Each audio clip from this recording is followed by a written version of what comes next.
Channel Mahalakshmi की ओर से आप सबको सादर जय जय। मीठे बोल में दशलक्षण महापर्व के अंदर 8वें धर्म के अंदर आप पहुंच चुके हैं, उत्तम त्याग। जी हां, जब कुछ ग्रहण करते हैं तो छोड़ना ही होगा, चाहे वह भोजन हो, चाहे सांस हो, चाहे बादल छोड़ते हो, चाहे फल छोड़ते हो। हर कोई जब ग्रहण करता है तो छोड़ने का एक नियत की नियम है। जन्म लिया है तो मरना ही होगा, आहार लिया है, भोजन लिया है तो उसे निकालना भी होगा, सांस ली है तो उसे छोड़ना भी होगा। इसी तरीके से अगर हमें धन संपत्ति अर्जन की है तो उसे छोड़ने की बात भी, क्योंकि उसे हम अनुभव में देख नहीं पाते, इसलिए नहीं जान पाते। और जो इसे जान लेता है कि लिया है अर्जन तो छोड़ना ही है, सब सर्वस्व छोड़ना है, तो वह इंसान से भगवान बन जाता है। त्याग और दान जुड़े हुए हैं। त्याग किया जाता है अप्रिय वस्तु का, जो दूसरे को अप्रिय लगे, जो खराब है उसे त्याग कर दो, जो गलत है उसे त्याग कर दो। और प्रिय वस्तु जो हमें सबसे ज्यादा मोह मोहब्बत हो रहा है उसको दान कर दो। अप्रिय वस्तु का दान त्याग। त्याग में केवल हमें दूसरे की जरूरत नहीं पड़ती है, स्वयं का होता है, ममत्व को छोड़ना होता है। कई बार होता है हम छोड़ तो देते हैं लेकिन उसे सीने में लगाए रखते हैं, वो बेकार है।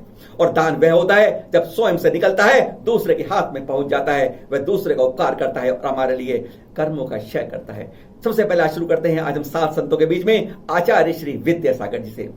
हम कहते हैं कि दान देने कर से कई तरह का दान है, अन्न का दान है, आहार का दान है, कई चीजों का दान देते हैं, वो बता रहे हैं। और वे बता रहे हैं कि इस तरीके से दान देने के बाद पुण्य को संचय होता है, और पुण्य का संचय अगले भव में भी जाता है। ये व्यसनों को नहीं बढ़ाता, ये जब बढ़ाता है तो पुण्य को बढ़ाता ही रहता है, बढ़ाता ही रहता है। कैसे बढ़ाता है आचार्य श्री खुद बताते हैं। औषध दान है, अभय दान है, अन्नदान है, आश्रय दान है। ये दान क्या है? आदान नहीं, दान है। देना है, लेना नहीं है। लेकिन ये ध्यान रखो, वे महान स्वार्थी माने जाते हैं जो अपने साथ पुण्य के संचय लेकर के जा रहे हैं। तो पुण्य का संचय अगले जीवन में भी उसको बचाने वाला है। क्या बचा सकता? वो तो विषयों में ले जाएगा, ऐसा ले जा न सकता, क्योंकि उसका संकल्प है मुझे विषय नहीं चाहिए, मुझे तो केवल धर्म ध्यान की आराधना करना उसके साथ पुण्य बनता है, तो मैं उसको फेंक थोड़ी सकता हूँ।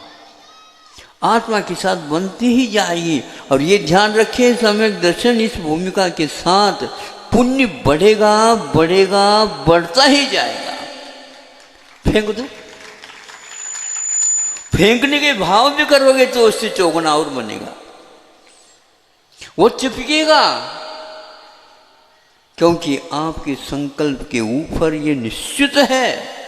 नहीं चाहोगे, इसलिए नहीं चाहोगे महाराज इतना सब फल जब मिलेगा तो विषयों को मैं कैसे दूर कर सकूंगा? अरे विषयों से दूर कराने वाला भी वही पुण्य है। व्यसनों की ओर ले जाने वाला वह पुण्य हमेशा हमेशा पाप की ओर ले जाता है।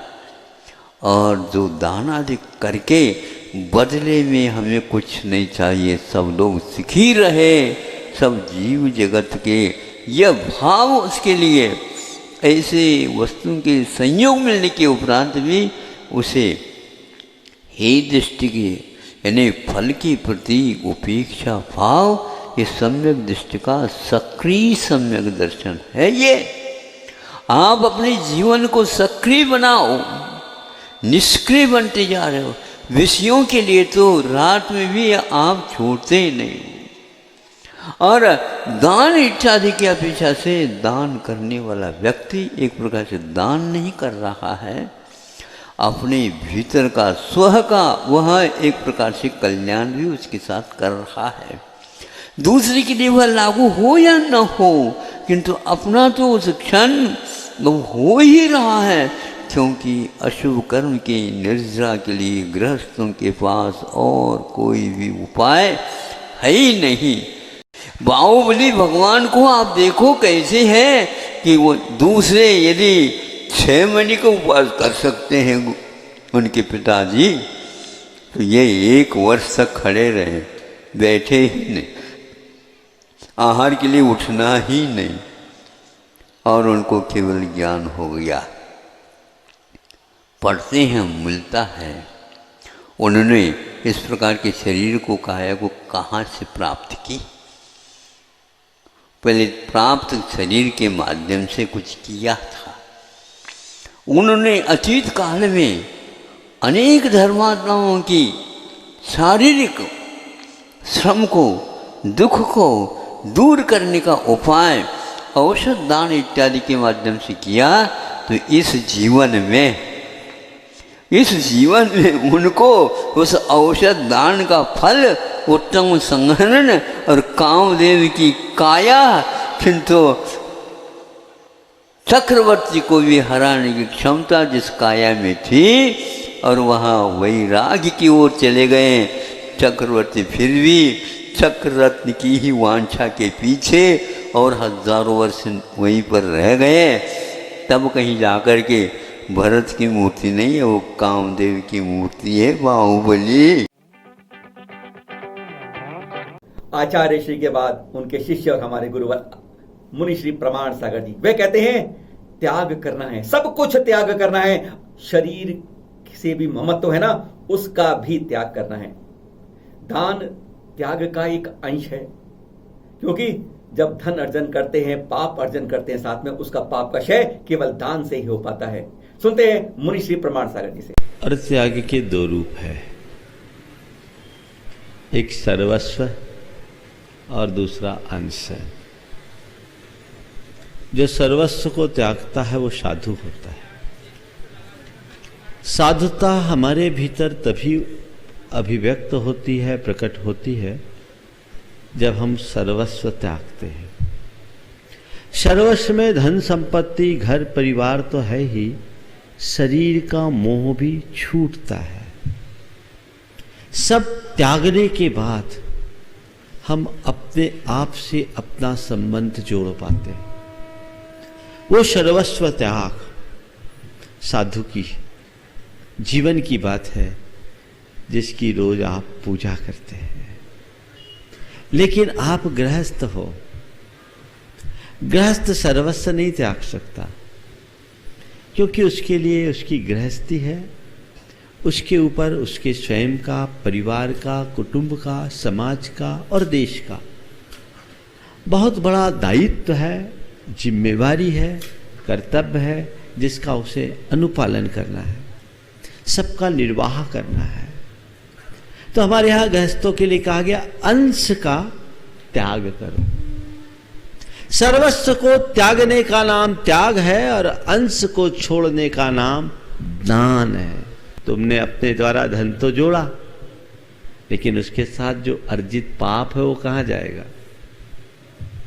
तो कहते जब तुम दान करते हो तो उससे तुम्हारे पापों का प्रक्षालन होता है, यह स्व उपकार है।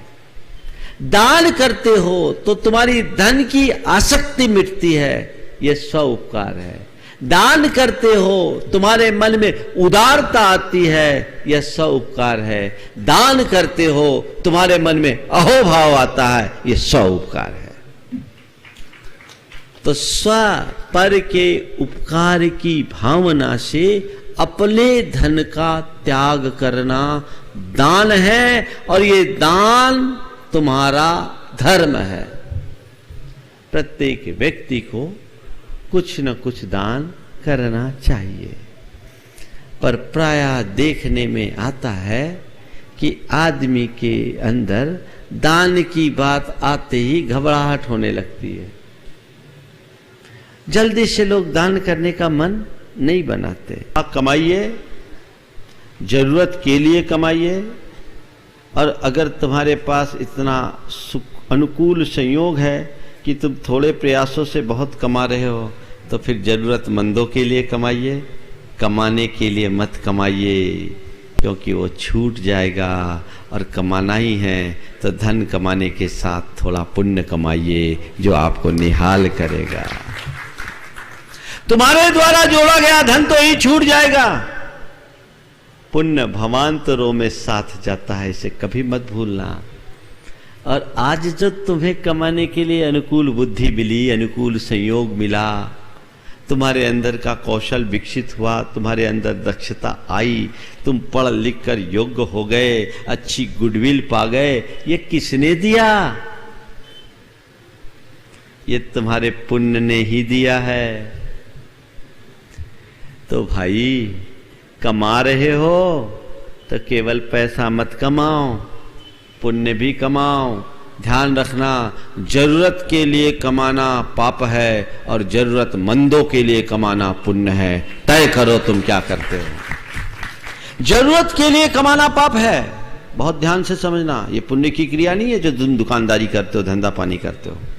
जरूरत के लिए कमाना पाप है और जरूरतमंदों के लिए कमाना पुण्य है। कमाइए, मैं तो कहता हूं कमाने के साथ साथ पुण्य भी कमाइए। केवल कमा करके सीमित मत रहिए, जीवन की दिशा मोड़िए। आज मेरे पास प्रतिभा है, मेरे पास क्षमता है, आज मेरा प्रभाव है, मैं बहुत थोड़े से प्रयासों से कमा सकता हूं। और दुनिया में बहुत से ऐसे लोग हैं जो बड़े आसक्त हैं, जिनके पास बुद्धि नहीं, जिनके पास शरीर में सत्य नहीं, जिनके पास कोई सुविधा नहीं, जो अपने बूते कुछ करने के लायक नहीं है। तब प्रकृति ने मुझे अनुकूल संयोग दिए, मेरे पुण्य से मुझे इतना अच्छा सुयोग मिला है, तो क्यों ना मैं अपने योग का प्रयोग करूं और उनके हाथ मजबूत करूं जो कमजोर हैं, अपना हाथ उनके लिए बढ़ाऊं जिनके लिए आवश्यकता है। तो कमाओ, क्या कमाना है, पुण्य की पैसा? है? पैसा तो खूब कमाए, पुण्य कमाना चाहते हो तो ध्यान रखो, पैसा जोड़ने में जितना रस आता है, पैसा छोड़ने में भी उतना ही रस आना चाहिए। जो लोग पाप में पैसा लगाते हैं वो अपने भावी दरिद्रता का प्रबंध कर रहे हैं। सब कंगाल बनेंगे, दरिद्र बनेंगे, अभी अपने अभिमान में जी रहे हैं कि मेरे पास बहुत पैसा, मेरा बड़ा रुतबा, मेरा बड़ा ठाठ है, कल भीख मांगना पड़ेगा। क्यों? पाप, अपने पुण्य को खपा रहे हैं, कमा कहां रहे हैं, बर्बाद कर रहे हैं, गंवा रहे हैं। धन ही नहीं गंवाया, अपना पुण्य भी गंवाया, जो तुम्हें भीतर से खोखला करने वाला है। तो कमाने के बाद गंवाना कतई नहीं, गंवाना कभी नहीं, गंवाने का कोई काम ही नहीं है, गंवाने का कोई नाम ही नहीं। मेहनत करके कमाया है तो कमाएंगे अपने लिए, अपनों के लिए, जरूरत के लिए, जरूरतमंदों के लिए, और कमाए हुए पैसे को बहाएंगे नहीं, बचाएंगे। नंबर 3, बचाना। कमाना, गंवाना, बचाना। किसको बचाना? पैसे को बचाना। फिजूल खर्च कभी मत करना, एक एक पाई तुम बचाना, वेस्ट मत करो। हमें किसी चीज को व्यर्थ नहीं करना, धन, संसाधन, कुछ भी वेस्टेज होना ही नहीं चाहिए। हमारी संस्कृति रही है मित व्ययिता की। मित व्ययी बनो, फिजूल खर्ची मत करो। पैसे से पैसा कमाना, फिर पैसा कमाना, ये सारी दुनिया जानती है, हर कोई जानता है, पर पैसे से पुण्य भी कमाया जाता है, ये बहुत कम लोग जानते हैं।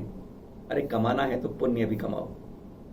कहां कहां हमें दान देना चाहिए, किस किस को देना चाहिए, कितना कितना देना चाहिए, ये मुनि श्री प्रज्ञा सागर जी बता रहे हैं। सुनते हैं हम आप सब मिलकर उनके साथ। पैसा से पैसा कमाना दुनिया जानती है, लेकिन थोड़े से लोग हैं जो पैसा से पुण्य कमाना जानते हैं।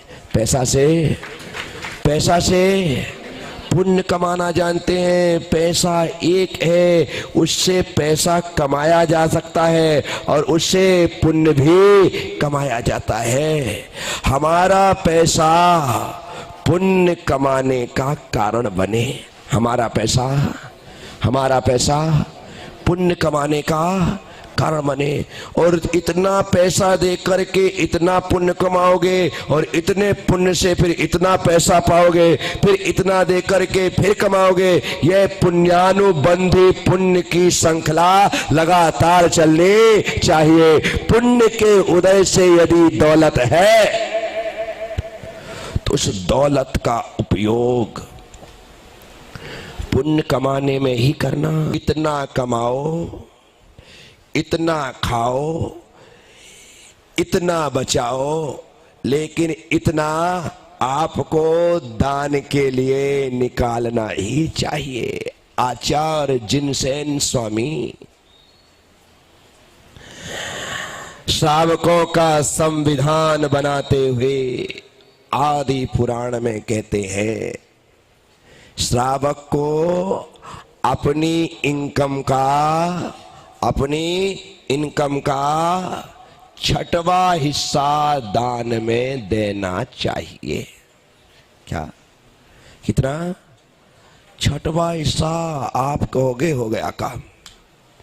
वहां टैक्स दो, जीएसटी और लागू हो गया, वो चुकाओ, और 6वां हिस्सा यदि यहां दे दिया तो हमारे लिए बचा क्या?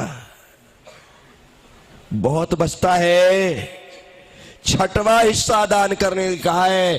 टैक्स तो पहले भी लगता था, राजा को देना पड़ता था, सब कुछ लगता था, लगान चुकानी पड़ते थे, आज भी लगता है, लेकिन हमारा लोभ इतना बढ़ता चला जा रहा है कि हम छोड़ते नहीं हैं। 6वां हिस्सा देने के लिए कहा।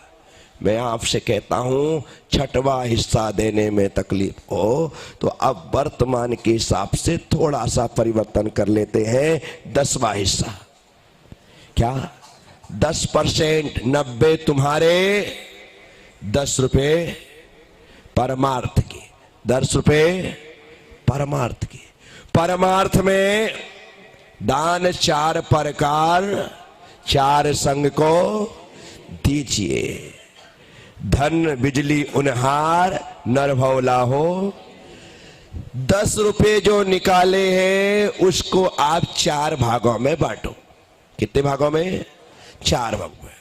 आहार, औषध, अभय और शास्त्र दान। कितने भागों में बांटना है? 4 भागों में। वो 4 भागों में बांटा तो कितना कितना हुआ? 2.5 हुआ। अब आहार दान में फिर 2 हिस्से करो, 1.25% भक्ति दान और 1.25% करुणा दान। कितना फेंकते हो तुम? कितना फेंकते तुम? मैंने ये मिशन बनाया क्योंकि मैं देखता हूं लोग थाली में उतना ले लेते हैं जितने की उन्हें जरूरत नहीं होती, इतना फेंकते हैं। शादियों में देखना, पार्टियों में देखना, यानी कि रखी हुई डस्टबिन ऐसी भर जाती है, रात भर पड़ी रहती है तो आसपास दुर्गंध फैल जाती है। किसी काम के लिए क्यों लिया भाई? कितने लोगों को जरूरत है। फिर आप जहां फेंक करके आते हो वहीं पर देखना, गरीब बच्चे कुत्तों के साथ वहां से जो रहता है इसको खाते हुए दिखाई देंगे। तुम्हारे मुंबई में दिखाई देंगे। क्या है? तुम्हें पुण्य से मिल रहा है तो तुम फेंक रहे हो। मत फेंको। तुम यदि अपने अनुसार लोगे तो बचा हुआ भोजन ना जाने कितने लोगों के पेट को भरने का कारण बन जाएगा। एक भाव लेकर के चलना कि हमें यह व्यर्थ नहीं लेना है। इसलिए 2 लाइन हमेशा याद रखना, उतना ही लो थाली में, व्यर्थ न जाए नाली में। क्या? उतना ही लो, व्यर्थ न जाए नाली में, उतना ही लेना। बहुत से लोगों को जरूरत है, उन जरूरतमंद लोगों को वह भोजन मिलना चाहिए। तो करुणा दान करो। कौन सा? करुणा दान। पशुओं को, पक्षियों को, मनुष्यों को जो गरीब है उन लोगों को दान दो। भक्ति दान देने का अवसर आए तो चौका लगा करके घर में साधु का पड़गाहन करके विधि पूर्वक आहार दो, इसे बांट लो। इसी तरह शास्त्र दान की बात आए तो उसे भी 2 भागों में बांटो। 1.25% करना है। 1.25% धार्मिक शास्त्रों के प्रकाशन में, वितरण में लगाओ, और 1.25% उन बच्चों को कापियां, किताबें, पुस्तकें जाकर के खरीद करके दो जिन्हें पढ़ने की इच्छा है लेकिन पढ़ने की सामग्री और साधन उनके पास नहीं है। उन तक पहुंचाना चाहिए, उन तक पहुंचाना चाहिए। साथियों, औसत दान भी इसी तरह से हमें करना है, उसे भी डिवाइड करना होगा। हम साधु संतों को तो जाकर के बड़ी खुशी होती है कि हम इनके लिए कुछ कर सके। साधुओं को आप औसत दान देते हैं, जरूरत पड़ने पर आप सेवा करते हैं। लेकिन ऐसे लोग हैं जिन्हें कैंसर जैसी बीमारी है, किडनियां खराब हो गई है, आए दिनों डायलिसिस होता है, पैसा लगता है, किसी को एड्स हो गया है, ना जाने कितनी बड़ी बड़ी बीमारियां हैं, लेकिन वे सिर्फ मरने को लिए बैठे हैं, कुछ कर नहीं सकते। 1.25% उनके लिए निकालो, 1.25% अपने साधर्मियों के लिए निकालो कि उन्हें जरूरत पड़े तो उन्हें देंगे। इसी तरह अभयदान में 2 भाग कर लो, 2 भाग कर लो। क्या करना है 2 भाग करके? पशुओं के लिए, पक्षियों के लिए। ऐसी बहुत सी गौशालाएं हैं जो तुम्हारे दान का इंतजार कर रही है। प्रज्ञा सागर जी के बाद आचार्य श्री पुलक सागर जी से बात करते हैं। उनके प्रवचन के अनुसार जो बताते हैं कि दान केवल श्रावक नहीं देता, मुनि को भी देना होता है। कहते हैं जब वह रोटी लेता है, आहार लेता है, तो उसके वापस उसे लौटाना पड़ता है, चाहे ज्ञान के रूप में दो रहे, चाहे वो अभय दान के रूप में दे। हम भी देते हैं शास्त्र दान, औषध दान, अभय दान, आहार दान। यह श्रावक के नियम में 4 प्रकार का दान आता है। और उन्होंने उदाहरण दिया गेहूं का कि गेहूं कहां गिरता है तो क्या बनता है, हमारे अंदर गिरता है तो निष्ठा बनता है, विष्ठा बन के जाता है। और जब वह प्रभु के चरणों में गिरता है तो क्या जिनके चरणों में हमें क्या मिलता है। सुनिए आचार्य श्री पुलक सागर जी। आपके लिए भी दान लिखा है, मेरे लिए भी दान लिखा है। कैसा बंटवारा कर दिया, 4 प्रकार का दान, औषध, शास्त्र, अभय, आहार। ध्यान रखिए, आपके लिए लिखा है मुनियों को आहार दान दीजिए, औषधि दान दीजिए, और हमारे लिए लिखा है जिसकी रोटियां खा लो उसको अभय दान दीजिए और ज्ञान दान दीजिए। यदि ज्ञान नहीं देते हैं, साधु को लिखा है आहार करे तो उपदेश जरूर करे, वरना ये श्रावकों की रोटियां हमारे लिए कर्ज बन जाएंगी। ध्यान रखिए, कर्ज बन के चुकाना पड़ेगा। इसीलिए तो भाई गला दुखे तो दुखे, बीमार हो तो हो, प्रवचन तो देना ही पड़ता है। ध्यान रख, क्यों? क्योंकि अभी जाके मुझे लेना है, उसके पहले मुझे। और ये तो मुंबई है भाई, यहां वो वाला काम नहीं चलता है कि पहले मान लो फिर पैसा दो। आजकल तो एडवांस बुकिंग हो जाती है, और हम भी एडवांस बुकिंग में हैं। पहले प्रवचन करो, उसके बाद आहार मिलेगा। दुकान में तो पहले मान लो फिर पैसा मिलता है, लेकिन हमारी दुकान ऐसी है पेमेंट पहले देना पड़ता है, माल बाद में। ध्यान रखना, दुनिया में दिगंबर संत ही ऐसे हैं जो लेने से पहले दिया करते हैं। ध्यान रखना, तुम लोग तो चाय नाश्ता करके आए होगे, अपना तो 24 घंटा हो गया। ध्यान रखना, पहले देना पड़ेगा, उसके बाद लेना पड़ेगा। ध्यान रखिए, हमें भी दान देना पड़ेगा। पहले जंगल में मुनिराज रहते थे, आहार करने शहरों में आते थे, लेकिन आहार करने के बाद जिस दाता के घर में आहार होता था उसके आंगन में बैठकर उपदेश दिया करते थे, प्रवचन दिया करते थे। उपदेश देकर मौन लेकर फिर जंगल की ओर जाते थे। देना तो पड़ता है। तीर्थंकर ने इक्षु रस का आहार लिया, तीर्थंकर ने श्रावक से 2 अंजलि आहार लिया। समोसरण में बैठकर जितना लिया ज्ञान की गंगा बहाकर सब लौटा दिया। देना पड़ता है, बिना दिए कुछ नहीं होगा।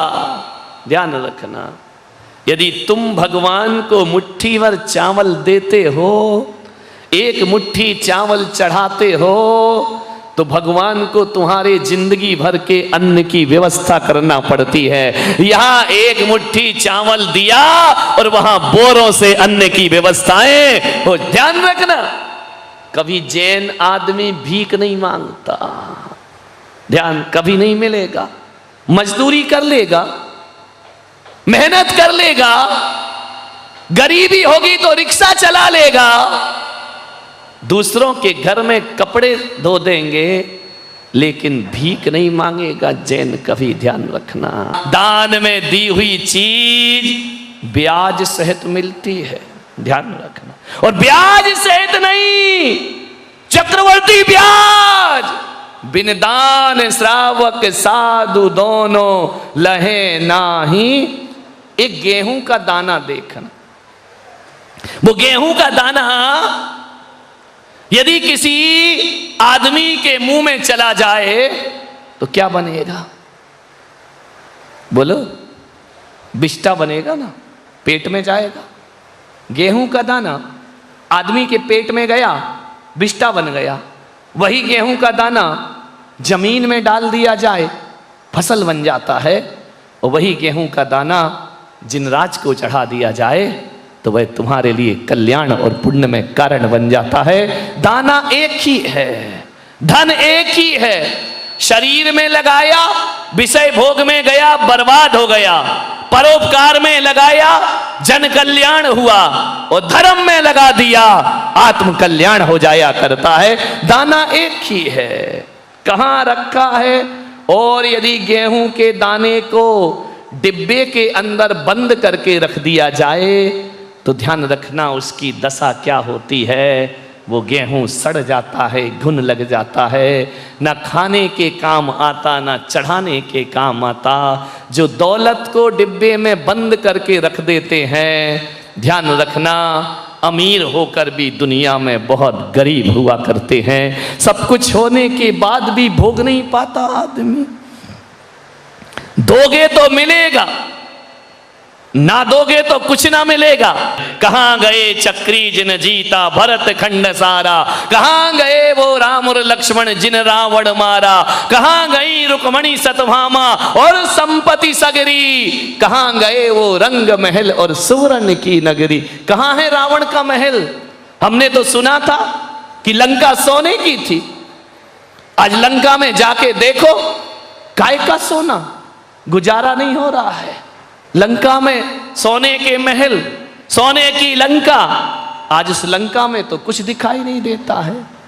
भरत जी का महल, अयोध्या सोने की, कुछ नहीं दिखाई देता वहां। अयोध्या जाओ तो वो तो किस्मत है, ज्ञानमती माता जी ने मंदिरों का जीर्णोद्धार कर दिया, वरना तुम्हारा तो नाम निशान भी नहीं था वहां। कितने वर्णन शास्त्रों में जन्मभूमियों के, कहां गई वो? कहां है वो राजा सिद्धार्थ का महल? कहां गए वो रंग महल? कुछ दिखाई नहीं देते। कहां है वो सोने का हस्तिनापुर? आज हस्तिनापुर जाओ, कुछ नहीं है, सन्नाटा है, सूखा पड़ा हुआ है। मान्यवर, कहां गए ये सब महल? ध्यान रखना, ना राजा सिद्धार्थ का महल दिखता है, ना राजा दशरथ के महल दिखाई देते हैं। लेकिन एक बात याद रखिए, एक बात मैं आपसे कहने जा रहा हूं, ये महल खो गए, ये अट्टालिकाएं खो गई। इस देश में मुश्किल से 1-2 महल होंगे जो 2500 वर्ष पुराने होंगे। लेकिन एक बात याद रखो, 5000 साल पुराने मंदिर आज भी खड़े हुए हैं, मूर्तियां आज भी खड़ी हुई हैं, भगवान आज भी खड़े हुए हैं। गोमटेश्वर बाहुबली भगवान आज भी शान से खड़े हुए हैं। मंदिर टूट गए, मकान टूट गए, लेकिन मेरा बाबा टीले पे चिपके बैठता है। और आज भी 1000 वर्ष के बाद चाननपुर वाले बाबा हमारे सामने मौजूद। किसी के खुदाई में बर्तन निकले क्या? सोना चांदी निकला क्या? खुदाई इतनी होती है, लेकिन मैं कहता हूं हमारे पूर्वजों ने वो किया है। आज कहीं राजस्थान में खुदाई हो जाए, कहीं का भी भूखंड खोदा जाए, यदि खेत पर हल चला दिया जाए तो अंधेश्वर पारसनाथ प्रकट हो जाया करते हैं। कोई मूला जाट घर की नींव खोदता है तो बाड़े के पदम प्रभु भगवान प्रकट हो जाया करते हैं। और कोई गाय टीले पर दूध गिराती है तो मेरा चांदनपुर वाला बाबा प्रकट हो जा। ये है अमरता, ये धन दौलत। लोग कहते हैं मूर्तियां क्यों रखते हैं, लोग कहते हैं इतने मंदिर क्यों बन रहे हैं। क्या बनाए हम? मकान बनाए, घर बनाए, दुकान बनाए, 1000 साल भी इनकी आयु नहीं मेरे भाई, लेकिन मेरे मंदिरों की आयु तो आज भी एलोरा की गुफाओं में भगवान पारसनाथ विराजमान बैठे हुए हैं। आज दक्षिण में जाओ, गोमटेश्वर बाहुबली भगवान खड़े हुए हैं। आज कुंडलपुर जाओ, बड़े बाबा वहां पर सुशोभित है। मंदिर टूट जाएगा, भगवान तो बैठा रहेगा। ध्यान रखिए, जो दान धर्म में दिया जाता है, हजारों वर्ष बाद भी प्रशस्ति पर लिखा रहता है फलाने चंद के द्वारा इस प्रतिमा की स्थापना की गई। हम उस संस्कृति के लोग। और अब सुनते हैं मुनि श्री सुधा सागर जी से। वो तो कहते हैं जो चीज भगवान को पसंद नहीं है उसको तुरंत त्याग दो। सिर्फ वस्तु को त्यागना नहीं होता है, उसके प्रति ममत्व को भी त्यागना होता है। और उन्होंने काफी कठोर शब्द कहे पंडितों के बारे में कि पंडित कैसे होते हैं, वो त्याग व्याग कुछ नहीं करते। हम कुछ नहीं कहते, सुनते हैं सीधा मुनि पुंगव श्री सुधा सागर जी से। मोक्ष बिना त्याग के नहीं हो सकता, क्योंकि हम संसारी दशा में पर वस्तु को ग्रहण किए हुए हैं। त्याग अपना नहीं करना है, जो पर वस्तु को हमने अपना मान लिया है उसको छोड़ना है। क्योंकि तप के माध्यम से हमें भेद विज्ञान हो गया। पूज्यवर अमृतचंद सूरी महाराज ने एक उदाहरण दिया कि व्यक्ति एक धोबी के यहाँ से चद्दर लेके आ गया, ओढ़ करके सो गया।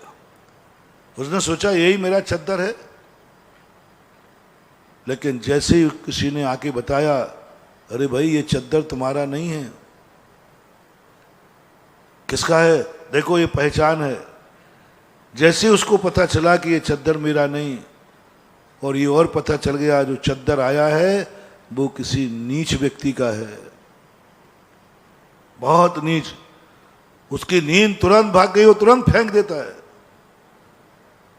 तुरंत फेंक देता। ऐसा ही तप के माध्यम से भेद विज्ञान हुआ कि आत्मा और शरीर अलग अलग है, ये बाहर के पदार्थ अलग हैं, ये सब पुद्गल रूपी नीच के हैं। अभी तक तो वे मान रहा था मैं ही शरीर हूँ, शरीर ही आत्मा है, आत्मा ही शरीर है, लेकिन तप के माध्यम से पता चला कि नहीं, बहुत अंतर है।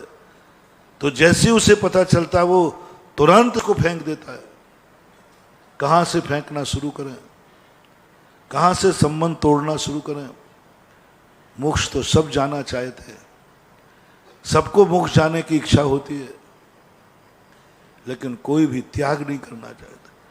बड़े बड़े स्वाध्याय करने वालों को मैंने देखा, बहुत ज्ञानी हैं, ज्ञान का अपरंपार है, लेकिन त्याग के नाम पर उनका कुछ नहीं होता। रावण कहता है कि गुरुदेव मैं सब कुछ कर सकता हूं, आकाश के तारे जमीन पर ला सकता हूं, लेकिन मुझे त्याग की बात मत करना। आजकल के जितने स्वाध्यायशील हैं, खास तौर से समय सार पढ़ने वाले पंडित लोग, आप अक्सर कर देखना पंडितों में त्याग की भावना नहीं होती। कुछ त्याग करते भी हैं तो लोक लाज के कारण, क्योंकि पंडित है ना, लोग क्या कहेंगे, उनके त्याग के भाव नहीं होते। और कल ही कुंद कुंद भगवान ने कहा था कि ज्ञान क्या है? विषय कसायो अपसंगो। विषय कसायों को जो रहे थे वही ज्ञान है, इससे अधिक और ज्ञान क्या है? स्पष्ट रूप से कह दिया। लेकिन पंडित जो पंडित है उसको मुनि बन करके ही मरना चाहिए, यह कुंद कुंद का आदेश है। और मुनि बने बिना जो मरता है उसे पंडित नहीं कह करके पंडा कहो तो बात बन जाएगी। त्याग के बिना पहले हर पंडित दीक्षा लेके मरता था, और जो ज्ञानी होकर के दीक्षा नहीं लेता, त्याग नहीं करता था, वो निंदनीय माना जाता था। आज इस युग में पंडितों को त्याग के भाव नहीं होते, थोड़ी बहुत करते हैं तो लोक लाज के कारण, लोग क्या कहेंगे, अंतरंग परिणामों से उनके भाव नहीं बनते। उनको ये सब क्रियाकांड दिखता है, उनके परिणाम नहीं होते। बहुत कठिन है इस युग में तो मात्र पूरा ज्ञान करने के बाद एक ही पंडित ने दीक्षा ली, जो हमारे पूज्य आचार्य महाराज के गुरु थे, ज्ञान सागर महाराज भूरव। गणेश प्रसाद बरनी के विद्यालय में पढ़ने वाले हजारों पंडित हुए, हजारों पंडित, पंडितों की कमी नहीं, लेकिन एक ने भी मुनि दीक्षा नहीं ली। नियम करो, जो जिनवाणी में पसंद नहीं है, जिनवाणी में स्पष्ट लिखा श्रावक को क्या नहीं करना चाहिए। जो जो कार्य मेरी माता को पसंद नहीं है जिनवाणी को, वह कार्य मैं नहीं करूंगा। और भगवान की भक्ति भी देख लो, भगवान की भक्ति में जो श्रावक के लिए निषेध किया है कि श्रावक को, जैन कुल को, मेरे भक्त को क्या क्या नहीं करना चाहिए, भगवान का नियम है को मेरा भक्त को ये कार्य नहीं करना चाहिए। यदि ये कार्य करता है तो वो मेरा भक्त नहीं, मुझे छूने लायक नहीं, मेरा अभिषेक करने लायक। तो जो तुम्हारे भगवान को पसंद नहीं, वो कार्य अपने जीवन में त्याग देना। पहला त्याग यहां से शुरुआत करो, फिर धीरे धीरे आपको वह त्याग करना है जो तुम्हारे जन्म के बाद अपने आप मिले। माता पिता मिले, परिवार मिला, वो सब का त्याग करना। फिर त्याग करना है जो तुम जन्म से लेके आए थे, इस शरीर के प्रति ममत्व त्याग करना है। फिर 9वें दिन वो त्याग करना है जो अनादिकाल से बने थे, जो तप के माध्यम से मुझे ज्ञात हुआ, जिसकी चर्चा मैंने कही थी। तब इतने त्याग हो जाएं तो फिर 10वें दिन तुम्हें परमानंद आ जाएगा और मोक्ष हो जाएगा। लोग कहते हैं दान दान, कितना छोटा सोच है।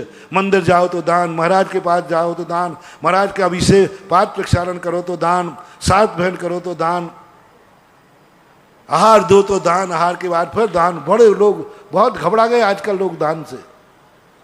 बेटा आज रहस्य सुनो, फिर कोसना मेरे नाम से जब सलमान खान की गाड़ी फुटपाथ पे चढ़ेगी, फिर कहना महाराज कहाँ हो। मैंने कही मैं वहीं हूं जहां पहले था, लेकिन तू वहां नहीं है जहां तुम था। बंधु, सब हमारे जैन दर्शन में हर क्रिया स्वयं कल्याणी है। हमारे यहाँ पर के लिए कुछ होता ही नहीं, एक द्रव्य दूसरे द्रव्य को कुछ करता ही नहीं, सब अपने लिए है। देख लिया ना, मैंने मंदिर बनवाया किसके लिए?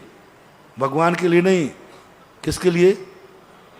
हाँ, तो आप निर्णय कर लो, मरने के पहले निर्णय कर लो, क्या तुम इतना चाहते हो कि मैं जहाँ जन्मूं मम्मी पापा का घर हो, घर में जन्मूं, तो मरने के पहले कहीं ना कहीं, चाहे मंदिर में, चाहे धर्मशाला में, चाहे किसी आवास में, कोई ना कोई एक कमरा बना करके मरना, एक बेदी बना के मरना।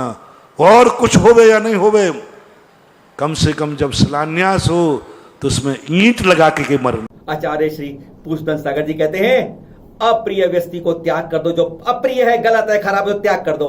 और जो प्रिय वस्तु है उसका ध्यान करना चाहिए। दान करने से पुण्य का संचय करते हो, और जो त्याग करते हो उसे निर्वाण की भूमिका बनती है। सुनते हैं आचार्य श्री पुष्पदंत सागर जी से। जब हम परमात्मा की तरफ दृष्टि देखते हैं, उनकी त्याग की तरफ दृष्टि देखते हैं, तो हमें त्याग की प्रेरणा मिलती है, स्वभाव जागता है।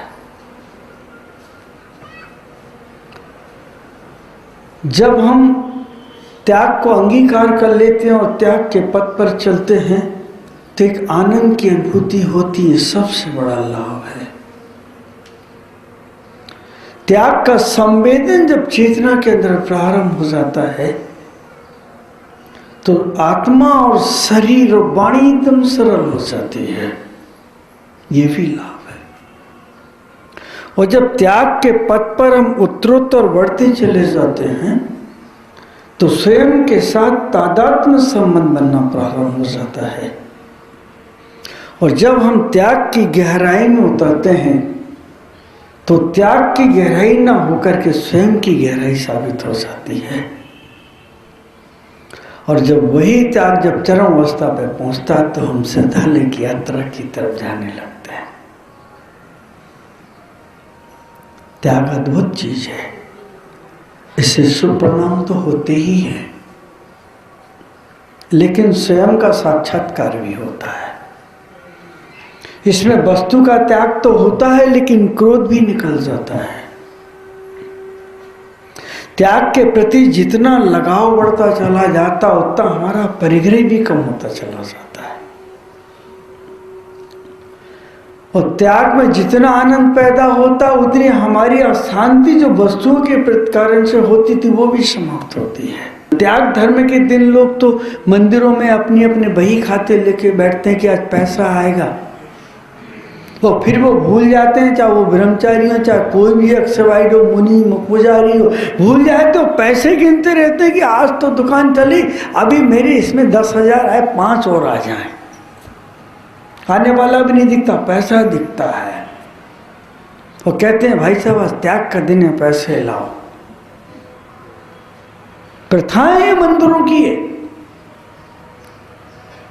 गृहस्थ हल्का होने के लिए आ रहे हैं और भीतर बैठने वाले वजनी हो रहे हैं। ये अर्थ त्याग के नहीं है।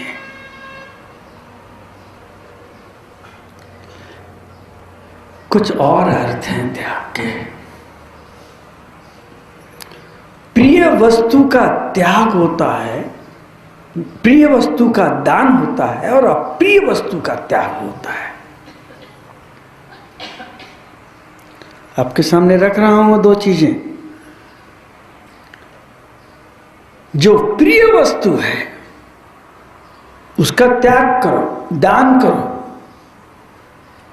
और जो अप्रिय है उसका त्याग करो। धन का दान होता है, त्याग नहीं होता। दान देने से ध्यान रखना पुण्य प्राप्त होता है और त्याग देने से निर्वाण की भूमिका बनती है। दोनों में अंतर है। आप अगर दान देंगे तो पुण्य कमाएंगे, फिर कहीं सम्राट बन जाएंगे, बड़े धनपति बन जाएंगे, महलों में रहने चले जाएंगे, 10-20 आपको नौकर मिल जाएंगे। लेकिन जिस दिन आपके अंदर त्याग की प्रवृत्ति प्रारंभ हो जाएगी कि ये कसाय ही मेरे लिए बाधक हैं और इन कसायों का हमेशा के लिए त्याग करूंगा, तो आपके दिल के अंदर जो शुभ भाव जगेगा, जो भीतर आने के बाद आत्मा को संस्कारित करेगा, जो तुम्हारी जिंदगी के लिए प्रेरणा का काम करेगा, जो तुम्हारी साधना की ऊर्जा बन के साथ साथ चलेगा, उसका नाम है त्याग। हमें सिर्फ अप्रिय वस्तु का त्याग करना है। संसार किसे कहते हैं और त्याग किसे कहते हैं?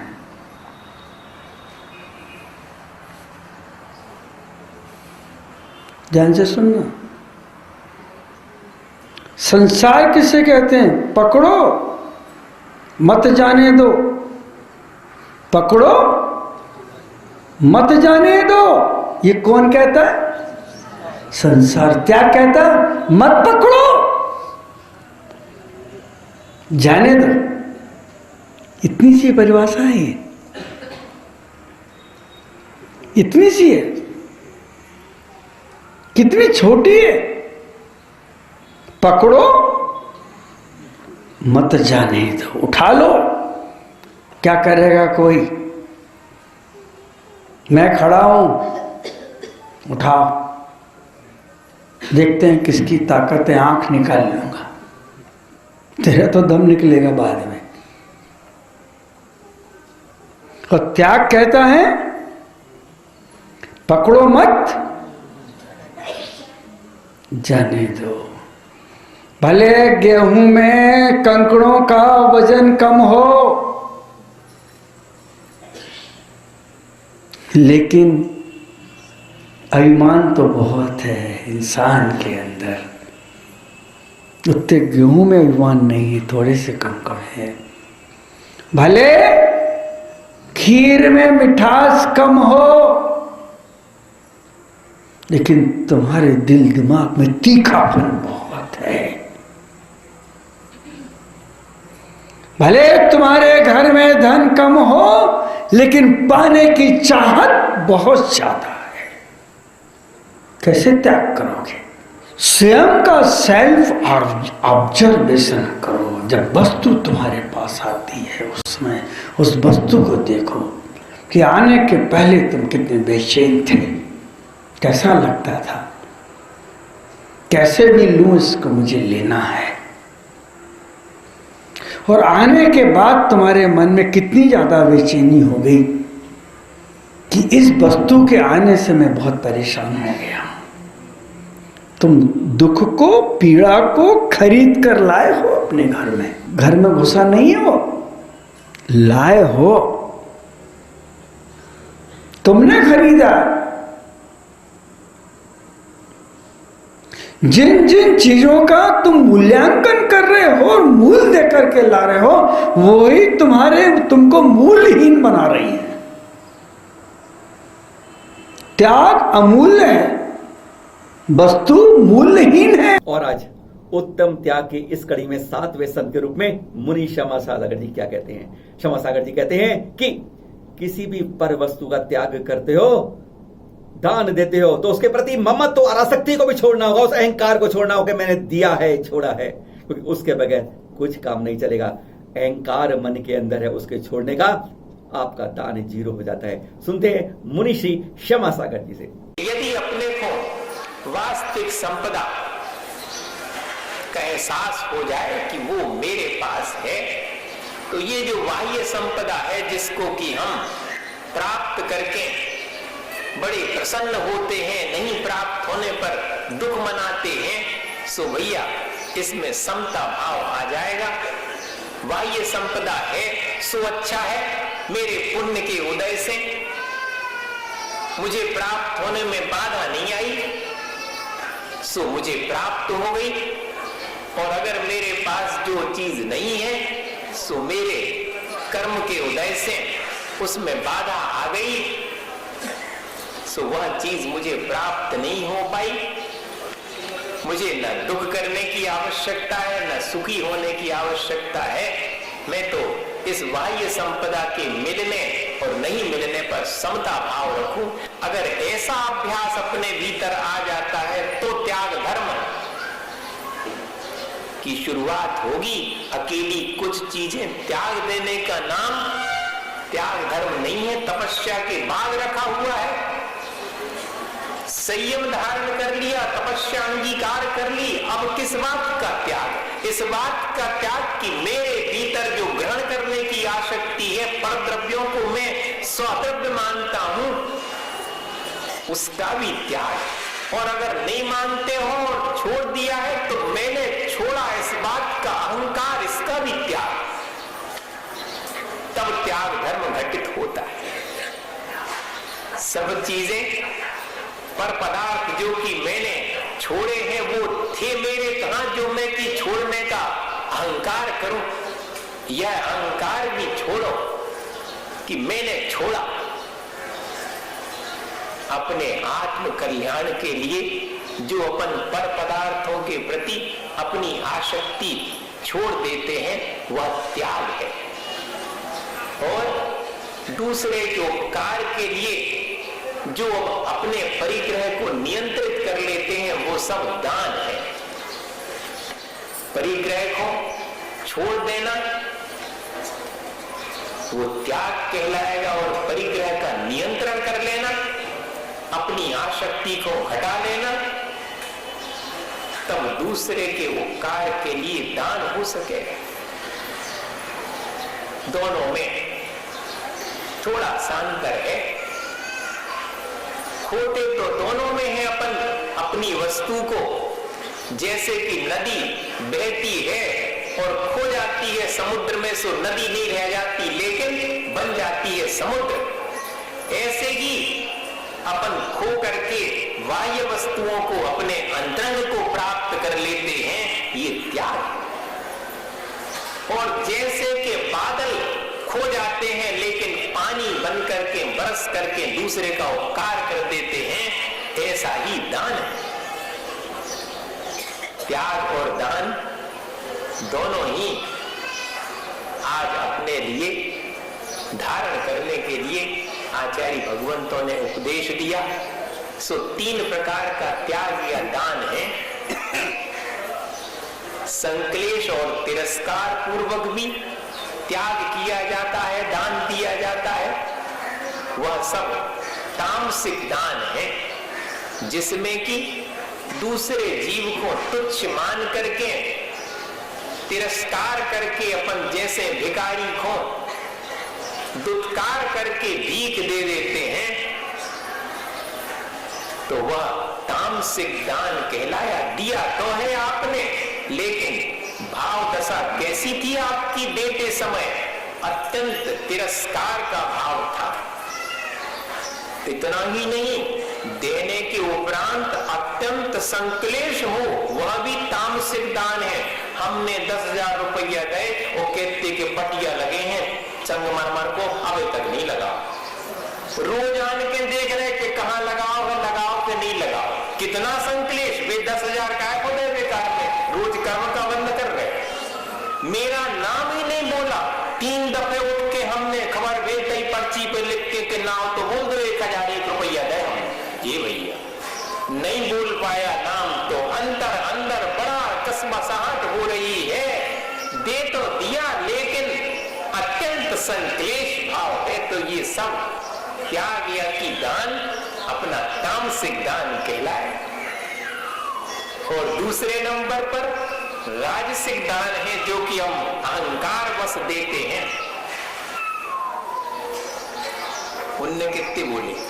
1,000, हमारे 1,500 कर दो। उनसे कम कैसे हो सके? अरे उनने बढ़ा रहे हैं थोड़ी, हमारी बढ़ा दो। अत्यंत अहंकार है कि मैं ही सबसे श्रेष्ठ दाता हूं, मैंने ही पूरी सभा में अधिक दान दिया है। ऐसे अहंकार पूर्वक भी अपन वस्तुओं का त्याग करते हैं, दान देते हैं। ये भैया सब राजसिक दान है। ऐसा दान तो अपन ने कितनी बार किया है। और दान देकर के भी अपने अहंकार को पुष्ट कर लेते हैं। 4 लोगों से कहते फिरते हैं कि हमने तो दो। अब बताओ, मान सम्मान और यश कीर्ति की भावना से देते हैं अगर, तो वो सब राजसिक दान कहलाएगा। और यदि अपन अपना कर्तव्य मान करके, पात्र और अपात्र का विचार करके, अत्यंत श्रद्धा भाव से चतुर्विध संघ को, जो वीतरागता के मार्ग पर चल रहे हैं, मुनि आरिका श्रावक श्राविका, उन सब के लिए दान देते हैं, अपनी वस्तु का त्याग करते हैं अगर, तो वह सब सात्विक दान कहलाए। सात्विक दान का ही महत्व है। कितना भी अपन दें, लेकिन अगर अहंकार और संक्लेश पूर्वक देते हैं तो वह दान कीमती नहीं है। आज का 8वां धर्म, उत्तम त्याग। तप के बाद आता है त्याग। त्याग पहले नहीं आता है, पहले तपता है, प्रखरता है, निखरता है, तब जाके त्याग की बात सोच पाता है।